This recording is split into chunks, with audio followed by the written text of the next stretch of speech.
le cadre de ces premières rencontres du logement intermédiaire ce matin, après un propos introductif de Madame la ministre, Sylvia Pinel, qui a souhaité la bienvenue, d'une part, et de Monsieur François Pupponi, président de l'ANRU, qui a ciblé un certain nombre d'enjeux de son point de vue, d'autre part, concernant cette éventuelle relance du logement intermédiaire.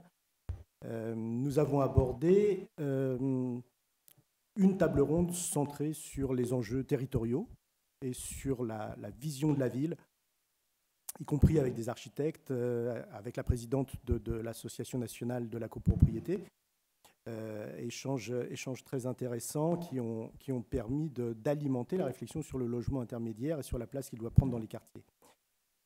Nous allons aborder au cours de cette table ronde intitulée le cadre d'intervention des acteurs du logement intermédiaire, une série de problématiques différentes qui a davantage trait au montage, mais aussi aux acteurs du logement intermédiaire. Je remercie pour ma part les organisateurs de ces premières rencontres de m'avoir convié. Je rappelle ou j'indique, pour ceux qui n'étaient pas là ce matin, je suis Stéphane Carini, gérant fondateur de Ulysse Consultant, qui est une structure de conseil et de services aux acteurs de l'immobilier social et du développement local, qui, à la différence d'un certain nombre de cabinets généralistes, présente cette particularité de valoriser près de 25 ans d'expérience professionnelle de haut niveau au service de vos métiers, des métiers de l'immobilier social. Ça facilite un certain nombre de choses. Je referme cette parenthèse et je vais, lors d'un propos introductif, qui sera donc émaillé à dessein d'interrogations auxquelles les experts qui sont autour de moi prendront soin de répondre, je vais essayer de situer cette thématique centrée sur le cadre d'intervention des acteurs du logement intermédiaire. Et je vais le faire tout d'abord en revenant sur la notion de logement intermédiaire. D'où vient-on, où va-t-on en ce qui concerne le logement intermédiaire ? Le logement intermédiaire, j'en ai souvent entendu parler. Je l'ai même pratiqué. C'est donc pour moi une réalité, mais une réalité qui s'est perdue. Un peu d'histoire, sans remonter trop loin, ni se perdre dans les détails. Rappelons que l'une des lois de programmation du logement social, la loi Loucher, projetait 60 000 logements qui étaient déjà des logements HBM, les logements HLM que nous connaissons aujourd'hui, mais aussi des logements IBM, des immeubles à loyer moyen. Donc d'ores et déjà, il y avait cette complémentarité dans les produits, et cela c'était en 1928. Rappelons aussi, en ce qui concerne l'une des zones les plus tendues, et qui l'est toujours, à savoir Paris Intramuros, ce fameux programme des 20 000 logements bâtis sur les anciennes fortifications et qui était centré de manière très simple, presque simpliste, entre deux catégories. Les logements de catégorie A, qui étaient l'équivalent de logements HLM, et les logements de catégorie B, qui étaient des immeubles bourgeois destinés aux classes moyennes. Donc le logement intermédiaire, qu'on a tendance à nous présenter aujourd'hui comme quelque chose de nouveau, quelque chose qui doit venir compléter la palette des acteurs HLM ou d'autres acteurs, est en réalité quelque chose d'assez ancien. Entre 1980 et 2000, les acteurs HLM, les grandes SEM immobilières à Paris, en Île-de-France, à Marseille ou dans d'autres régions, je ne prétends pas être exhaustif, ont abondamment pratiqué le prêt locatif intermédiaire pour donner une place raisonnable, mais très significative, à la production de logements sociaux et réglementés. Enfin, je ne peux oublier que les investisseurs institutionnels ont assumé pendant très longtemps ce qu'on a appelé la fonction sociale du parc privé. Et Christophe Zeller aura l'occasion de revenir à la fois sur l'historique et sur l'actualité d'un retour souhaité des investisseurs institutionnels. Je parle de réalité perdue. Oui, le logement intermédiaire est une réalité perdue parce que le bilan chiffré récent est peu glorieux. La production locative intermédiaire est tout d'abord devenue anecdotique. Je donne 2 chiffres. 1500 logements financés en moyenne sur la période 2002-2012. 1500 logements, c'est pour la France entière. Ça laisse rêveur. Et sur les 5 dernières années, en tout cas, s'agissant des références officielles dont on dispose, la production est encore moindre, puisqu'on dépasse à peine les 1000 logements. Pour l'accession à la propriété, qu'il convient de ne pas oublier, puisque les textes de 2014 y font référence, indiquons que 10 600 logements ont été construits en 2012-2013. C'est 6% de la production neuve en accession. C'est donc excessivement marginal. Quant au PSLA, qui intéresse un certain nombre d'entre nous, on en a construit 8000 en 2013 en France entière et seulement 2400 à 3000 sur la période 2007-2010, soit 3% de la production neuve telle que cela avait été chiffré par l'IORIF. Cette réalité perdue, elle a laissé place pendant de nombreuses années à ce que j'ai appelé une sorte de foisonnement des concepts qui disait un petit peu les atermoiements des uns et des autres, sans portée d'appréciation. On a tout d'abord indiqué que le PLS, c'était le logement intermédiaire. C'est sécurisant parce qu'il est conventionné à l'APL, mais c'est du faux logement intermédiaire parce que très peu de classes moyennes peuvent en fait se loger dans le logement PLS qui obéit, tout comme le PLI d'un côté, mais tout comme le plus et le PLAI de l'autre, à des plafonds de loyer et à des plafonds de ressources drastiques. Ensuite, on a vu fleurir le concept de logement à loyer maîtrisé, mais c'était oublié que le logement intermédiaire a toujours été caractérisé par des plafonds de loyer, qu'il s'agisse de produits défiscalisés ou d'investissements patrimoniaux en direct par les acteurs HLM ou par les SEM immobilières. Aujourd'hui, à Paris et en zone A, le plafond est fixé à quelques 17 € du mètre carré. Et puis ensuite, on nous a expliqué que le logement intermédiaire, ce n'était peut-être pas l'affaire des acteurs traditionnels, SEM immobilières, acteurs HLM, c'était l'affaire de produits défiscalisés que pouvaient souscrire des investisseurs. Je ne suis pas persuadé que finalement l'ensemble de ces concepts ait débouché sur beaucoup d'opérations et les opérateurs ont besoin d'opérations, si vous me permettez cette lapalissade, pour démontrer leur aptitude à faire face aux besoins. Aujourd'hui, quelle est la réalité? On voit se dessiner un nouveau paysage. Je serai pour ma part prudent, même si je reste optimiste. Un changement d'échelle qui est annoncé, 2 milliards pour 25 000 logements sur 5 ans, en zone tendue, en principe. Et je soulève trois questions. On nous annonce de nouveaux acteurs, des filiales créées par les organismes HLM pour cantonner les risques des opérations intermédiaires. Une nouvelle ingénierie, nous aurons l'occasion d'y revenir très en détail avec les personnes qui sont de la table. Et peut-être de nouveaux outils, puisqu'un bail amphithéotique vient s'ajouter aux instruments de même nature ou de nature équivalente pour favoriser le logement intermédiaire. Je vais revenir ensuite sur ce que sont et ce que seront peut-être les acteurs du logement intermédiaire. Il y avait hier des acteurs incontournables. Je les cite rapidement. Un certain nombre de SEM historiques créés dans les années 30, qui pendant très longtemps d'ailleurs n'avaient pas accès au guichet de la Caisse des dépôts pour construire des logements de type HLM et qui se sont donc fait un vrai métier du logement des classes moyennes. N'oublions pas le rôle incontournable du 1% logement. Nous savons tous, ceux qui ont monté des opérations locatives intermédiaires et qui continuent de le faire, et je pense que le président de DRP ne me contredira pas, que sans le 1% logement, un grand nombre d'opérations, et notamment d'opérations locatives intermédiaires, ne pourraient pas voir le jour. Et puis, bien évidemment, l'implication, je l'ai indiqué pendant longtemps, des investisseurs institutionnels. En préparant cette table ronde, je me suis posé cette question. Est-ce que ces acteurs sont encore les acteurs du logement intermédiaire aujourd'hui?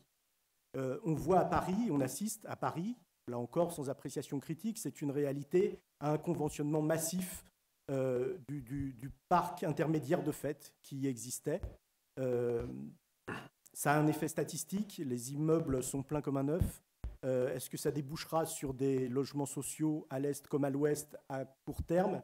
On peut se poser la question, je la laisse pendante. Les investisseurs institutionnels, pour leur part, se sont désengagés sous des contraintes extrêmement dures, on y reviendra.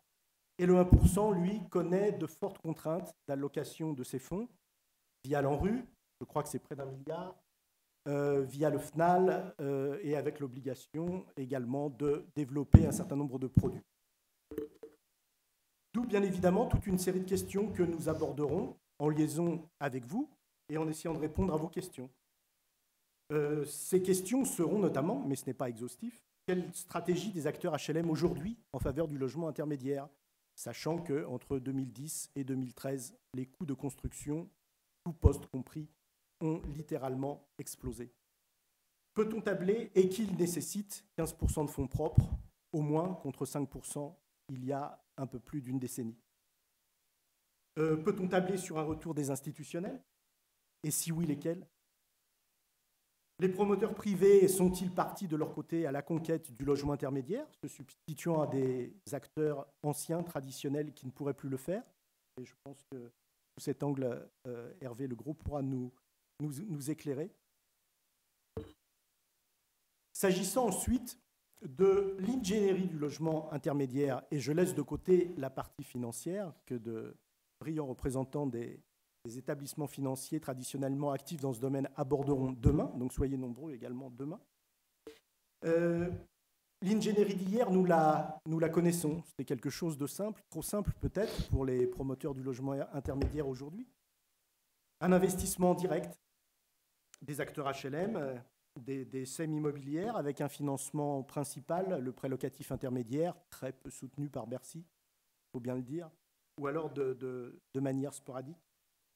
Et un fort abondement des opérations par le 1% logement, puisque cela pouvait aller jusqu'à 40% d'investissement prévisionnel. Bien évidemment, cette donne-là, est-ce qu'elle est encore soutenable aujourd'hui? Est-ce que les acteurs HLM, est-ce que les SEM immobilières doivent créer ces filiales qui sont appelées de leur vœu par les pouvoirs publics pour cantonner les risques? Mais alors, comment doivent-elles structurer le tour de table? Avec qui doivent-elles le faire? On essaiera de se poser la question et peut-être de vous poser la question également. Le 1% logement, et on connaît la place du 1% logement dans le logement des salariés. Peut-il continuer à jouer son rôle pivot? Peut-il continuer à mobiliser des masses financières aussi importantes qu'il l'a fait et qu'il continue de le faire? On ne peut pas éviter cette question à l'heure où le MEDEF, qui est l'un des deux partenaires de Action Logement, dont la gestion est paritaire, vient de publier un rapport sur la relance de la construction et sur une très probable réforme de sa gouvernance. Et puis, bien évidemment, mais encore une fois en renvoyant à demain, quel rôle de la Caisse des dépôts et des établissements financiers? Cette ingénierie, elle va probablement évoluer. Que deviendra-t-elle demain? Là encore, une série de questions pour, en espérant susciter votre intérêt. Comment monter ces fameuses filiales dédiées au logement intermédiaire? Est-ce qu'il faut laisser la carte blanche à l'innovation en sortant d'un système hyper réglementé qui est tout de même notre grande tradition administrative du logement? Quel usage et quelle utilité s'attache au bail emphytéotique réel créé pour le développement du logement intermédiaire par l'ordonnance de février 2014? Et puis, bien entendu, compte tenu du développement des partenariats publics-privés et en laissant pour l'instant de côté les critiques dont il fait parfois l'objet, comment peut-on envisager mettre ce type de contrat au service d'une vraie politique du logement intermédiaire? Si on a un petit peu de temps, on essaiera d'aborder le cadre fiscal, il est important, et puis l'espérance de rentabilité qui s'attache aux produits locatifs intermédiaires. Est-ce qu'il faut concevoir cette rentabilité avec revente ou sans revente? Est-ce qu'il y a des risques de revente à la découpe d'ici 12 ou 15 ans? Est-ce qu'on doit les accepter ou essayer de les conjurer par avance? Voilà les questions que nous essaierons d'aborder avec les intervenants qui sont autour de la table. On va donc revenir sur la question des acteurs.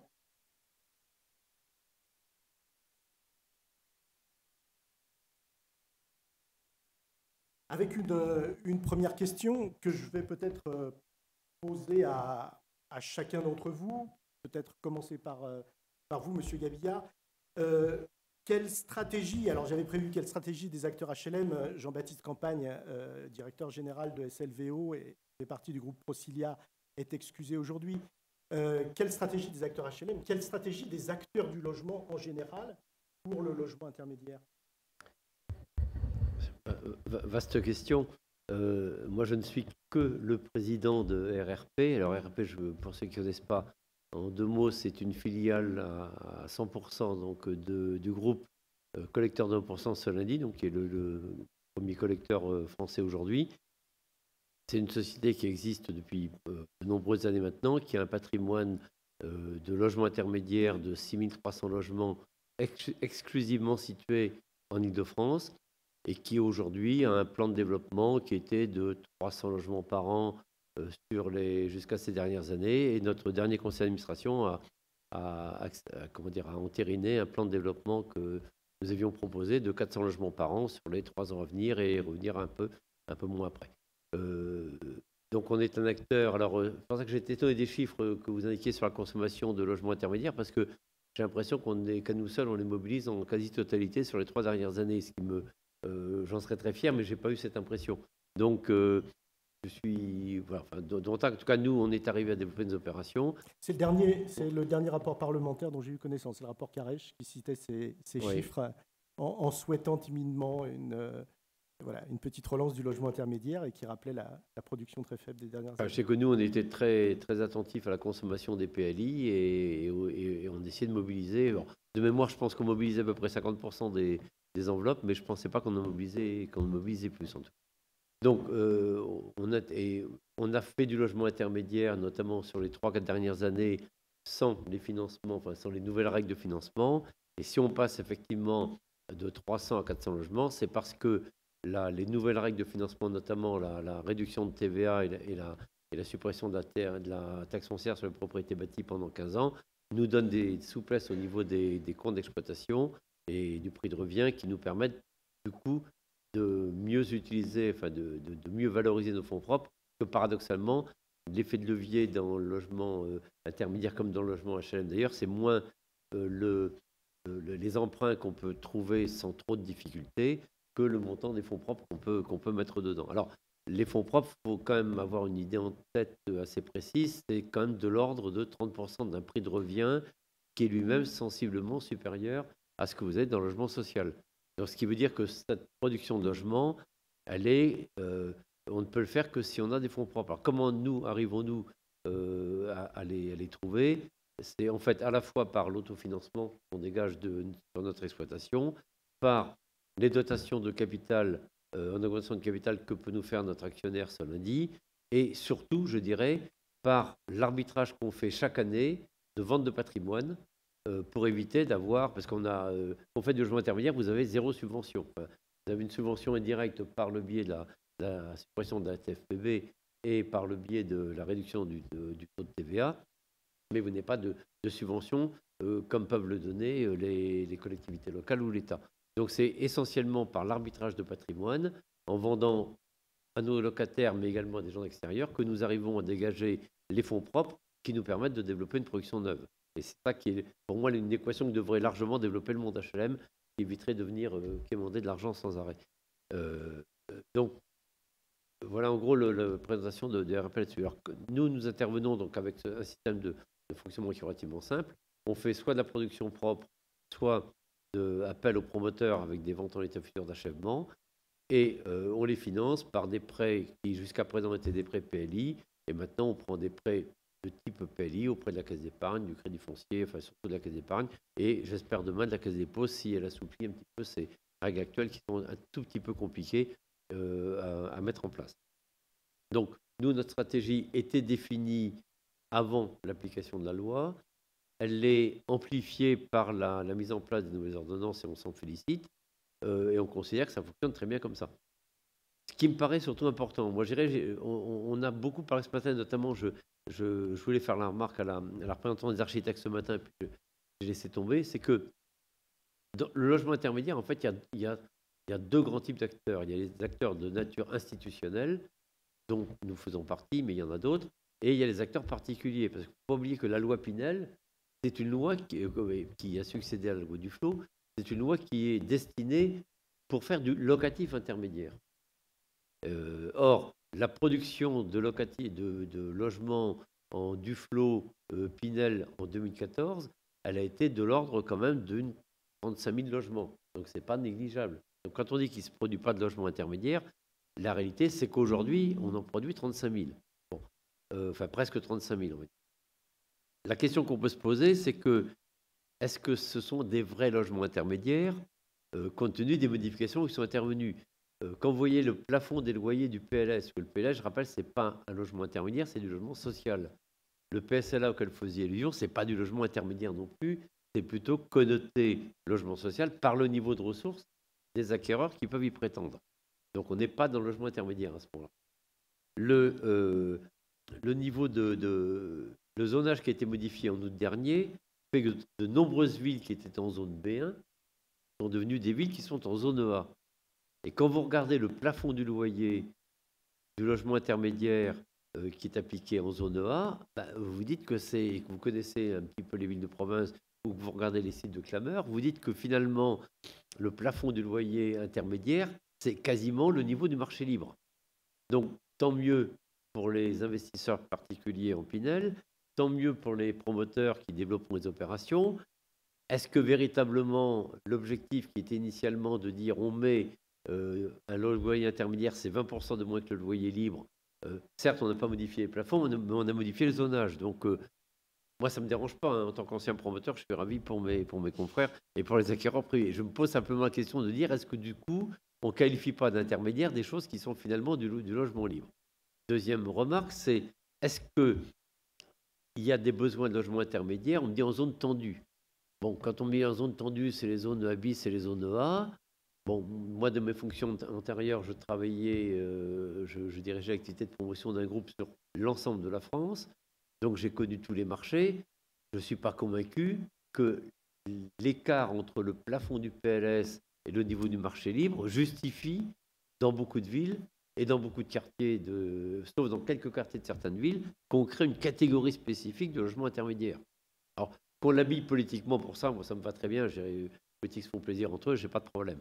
Mais que ça corresponde à une réalité économique, alors oui, pour certains quartiers de Lyon, Marseille, sur une partie de la Côte d'Azur, une partie du Pays de Gex, et bien entendu toute l'Île-de-France. Mais si on veut être lucide, le problème du logement intermédiaire, c'est avant tout, à 80% ou 90%, un problème francilien. Et un problème francilien de la zone A bis et un peu de la zone A. Un peu de la zone A. Quand vous êtes... Monsieur Pupponi en parlait ce matin, quand vous êtes dans le 93, la différence entre le plafond du PLS et le marché libre, bon, quand vous avez 4-5 euros d'écart, c'est le bout du monde. Donc mettre quelque chose qui soit à 2 euros, 2,50 euros, ça peut avoir un sens, mais c'est pas la même chose que quand vous êtes à Boulogne ou quand vous êtes à Levallois ou quand vous êtes et bien entendu, a fortiori à Paris. Donc il faut quand même ramener un peu les choses là-dessus. Alors, en revanche, les deux autres acteurs, donc ça c'est pour les acteurs institutionnels, les acteurs particuliers, personnes physiques. Dans les institutionnels, pour moi, il y a trois catégories. Il y a les acteurs de 1%, donc RRP, mais on n'est pas les seuls à en faire. Il y en a d'autres qui en font également, mais comme je ne suis pas là pour citer les concurrents, donc je ne les citerai pas. Donc, mais en tout cas, il y a RRP et des sociétés de même nature qui fabriquent du logement intermédiaire. Bon. Il y en a même qui ont un stand. Oui. Non, mais ce n'est pas des vrais concurrents. Donc, bon, je plaisante. Donc, vous avez les acteurs de 1%, vous avez les acteurs HLM, et vous avez ceux qui, de mon point de vue, auraient dû ou devraient être la cible première, ce sont les investisseurs institutionnels représentants du secteur privé. Donc faire venir dans le secteur du logement, faut rappeler comme qu'en 20 ans, les institutionnels ont vendu à peu près 800 000 logements, ce qui fait que le parc privé est resté à peu près au même niveau, simplement parce que les particuliers ont compensé le départ d'institutionnels. Mais où est l'argent aujourd'hui? Il est quand même plus dans le secteur privé que dans le secteur public. Donc pour moi, la cible numéro 1 des dispositifs du logement intermédiaire, ça ne devrait surtout pas être les HLM. Et au contraire, les institutionnels. du secteur privé. Alors, d'ailleurs, on est en train, c'est pas, enfin, si, c'est pas encore dévoilé, mais je peux vous le dire, on est en train chez RRP de monter un partenariat avec des fonds. Alors, c'est pas Argos, hein, on n'est pas à la même échelle, hein, mais on est en train de monter un partenariat avec des investisseurs privés pour développer du logement locatif intermédiaire en zone à bis et exclusivement en zone à bis dans le cadre de ce dispositif, de manière à ce qu'on puisse avoir un effet de levier par rapport à notre propre action en mobilisant des fonds privés. Et ce matin, j'étais sensible aux remarques de M. Pupponi, disant oui, mais il faut que dans les quartiers difficiles et dans les villes difficiles, pour améliorer l'équilibre socio-politique de ces villes-là, créer du logement intermédiaire. Je dirais oui, je suis tout à fait d'accord avec lui. La seule chose dont je suis à peu près certain, c'est que les acteurs privés, c'est-à-dire des institutionnels privés qui ont des comptes à rendre aux gens qui leur amènent leur épargne, par le biais de ces canaux des OPCI, bien eux ne pourront pas aller là-dedans parce qu'ils risquent de faillir leur mission. Donc j'aurais tendance à dire, ne pratiquons plus la ghettoisation au niveau des citoyens, mais peut-être au niveau des acteurs. Parce qu'inversement, je ne vois pas pourquoi demain, un acteur HLM interviendrait dans Paris ou dans Boulogne ou dans là où les investisseurs privés institutionnels pourraient intervenir. Ce n'est pas sa vocation. Quand on sait en plus la consommation de fonds propres que représente une opération de logement intermédiaire, est-ce qu'un acteur HLM vaut mieux qu'il fasse 3 logements sociaux avec les fonds propres nécessaires pour faire un logement intermédiaire ou un seul logement intermédiaire? Quelle est sa finalité première? Quelle est sa vocation première? Je pense que de ce point de vue-là, moi je verrais mieux, par une sorte de principe de subsidiarité, dire tout ce qui peut être acteur privé. Alors, nous, RRP, je précise, c'est une société anonyme de droit privé assujettie à l'IS. Donc on a tous les inconvénients des HLM, mais aucun avantage. Mais donc on paye les impôts comme tout le monde, etc. Je verrais mieux de ce point de vue-là les acteurs privés intervenir là où il y a effectivement des perspectives de plus-value, des perspectives de rentabilité à peu près normales des opérations, et là où ils ne voudront pas intervenir, que par clause de subsidiarité, les acteurs HLM puissent intervenir. Parce qu'il y a effectivement un besoin social et politique qui est une intervention dans ces villes-là. Donc de ce point de vue-là, les acteurs particuliers peuvent intervenir partout en France. Ils interviendront avec une logique certainement de locatif libre, parce que de toute façon, le plafond de ressources couvre à peu près 80 à 85% de la population, donc ça ne devrait pas poser de problème particulier, et le niveau des loyers n'est pas très très différent de celui du marché libre. Donc c'est pas ça pour moi, et ça représentera la vraie production. Le reste, qu'elle se concentre entre ces différents acteurs sur l'essentiel des besoins, qui est quand même l'Île-de-France. Alors je ne fais pas un appel à la concurrence en disant ça, hein, mais pour moi, si on raisonne en tant que logique de besoin, c'est d'abord là que ça va. Alors après, on pourra reparler de la réglementation et de ce qui est amélioré. On peut peut-être... tout le monde ne peut pas être d'accord avec moi. On va essayer d'abord de vérifier si on est d'accord ou s'il y a des divergences autour de la table, et on vous cédera ensuite la parole, bien entendu. Christophe Zeller, vous connaissez bien, vous avez bien connu, vous connaissez bien encore le monde des institutionnels et leur capacité d'intervention. Est-ce que vous partagez ce qui vient d'être indiqué par Jean-François Gabillard? Oui, alors je partage parfaitement, mais je vais peut-être démarrer par l'historique. En fait, quand on a parlé quand même d'une suppression de 800 000 logements au cours des 20 dernières années, alors comment on en est arrivé là? Alors, en fin de compte, je ne vais pas utiliser la théorie du papillon, mais la théorie de l'énarque de Bercy. Alors, j'espère qu'il n'y a pas d'énarque dans la salle, parce que je voudrais vexer personne, mais grosso modo, dans les années 90, vous aviez à l'époque 3 grands assureurs. Le premier, c'était l'UAP, qui est numéro 1 oblige, les AGF et le GAN. Bon. Ces 3 assureurs-là avaient un parc immobilier extrêmement conséquent, notamment en Île-de-France, donc dans une zone dite tendue.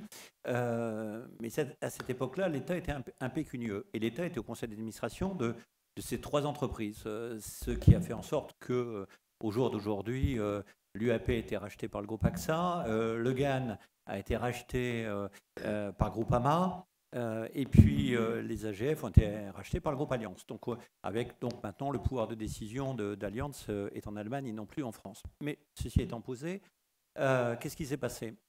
À cette époque-là, rappelez-vous, une banque française bien connue, le Crédit Lyonnais, était en faillite. Bon.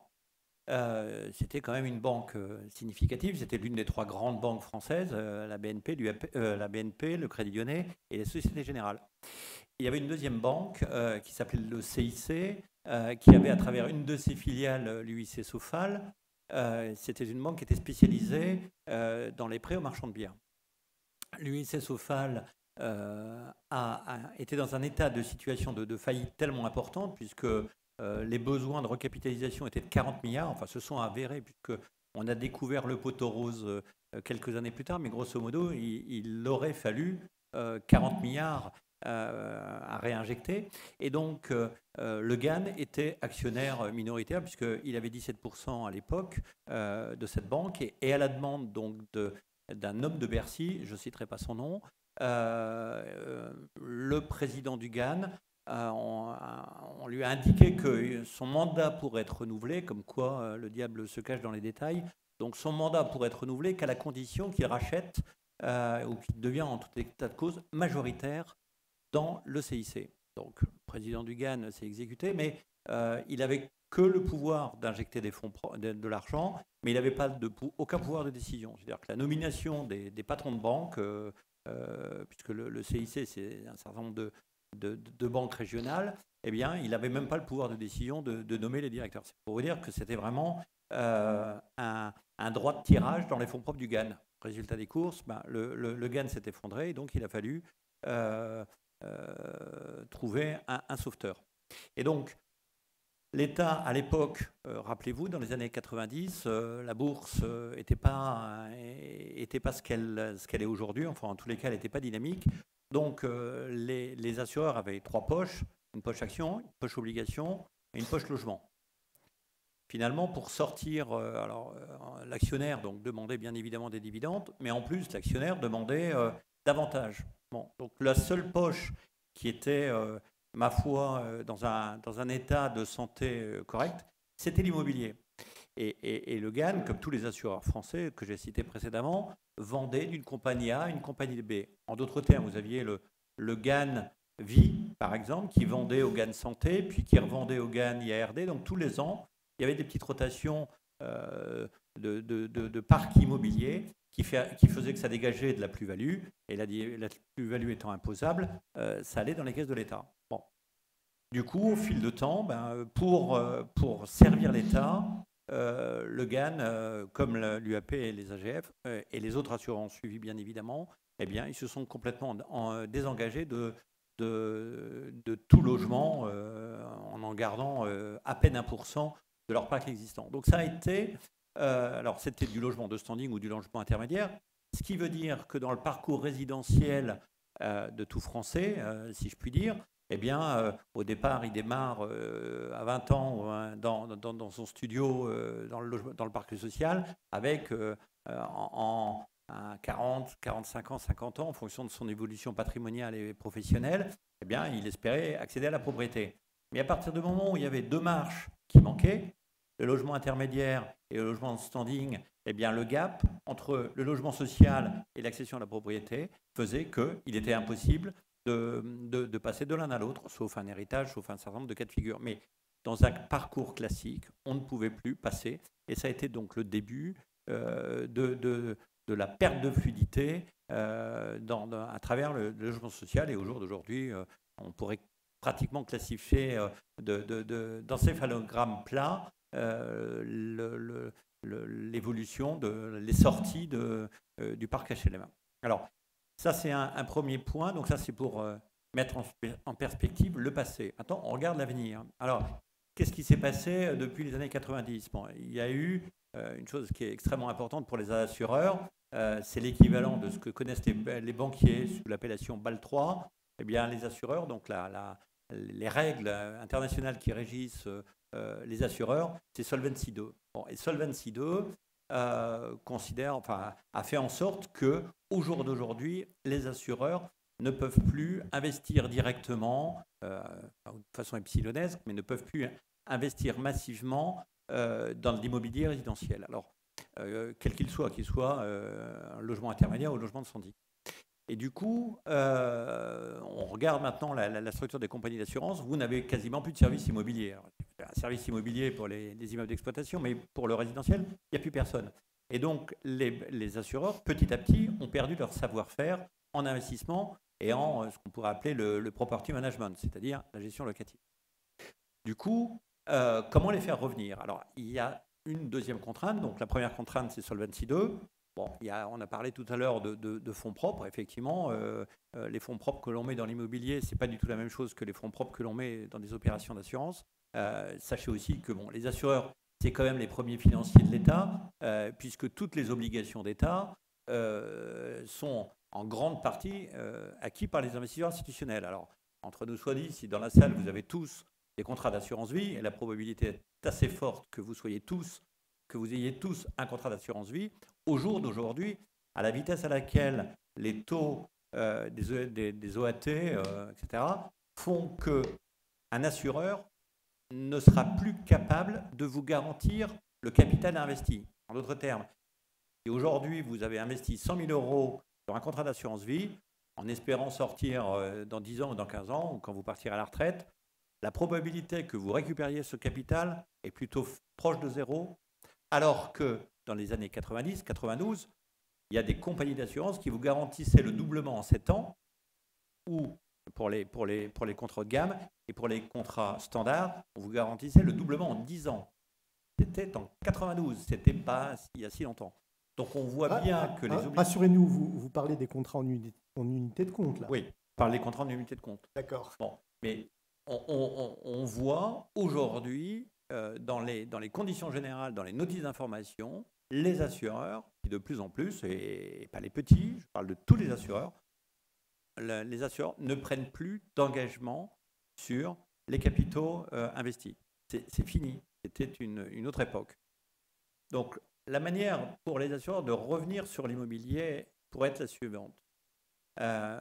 Les assureurs ne veulent plus faire le property management. Et on a des opérateurs merveilleux qui savent parfaitement faire le property management. On en connaît tous et sans doute il y en a plein la salle. Donc, on pourrait imaginer les opérations en démembrement de propriété qui, eux, vont tout à fait dans le sens des assureurs. Pourquoi? Parce que finalement, ils vont être le financier à travers de la nue propriété et les compagnies d'assurance au jour d'aujourd'hui, dans une gestion actif-passif, cherchent des investissements à long terme pour suppléer partiellement ou pour doper la performance des OAT. Puisqu'au jour d'aujourd'hui, tous les ans, les assureurs vous sortent la performance de leur contrat. Ils mettent un petit peu d'action, mais ce qu'ils peuvent à travers leur réglementation Solvency II. Ils ont un gros stock d'obligations.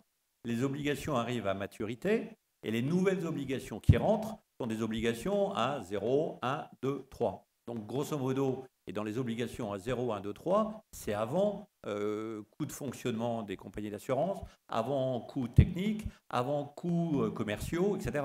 Donc, quand vous mettez, et avant paiement des impôts, puisque au jour d'aujourd'hui, maintenant, les assureurs doivent payer la fiscalité, même sur les contrats qui ne sont pas au terme. Au fil de l'eau, ils doivent payer des impôts.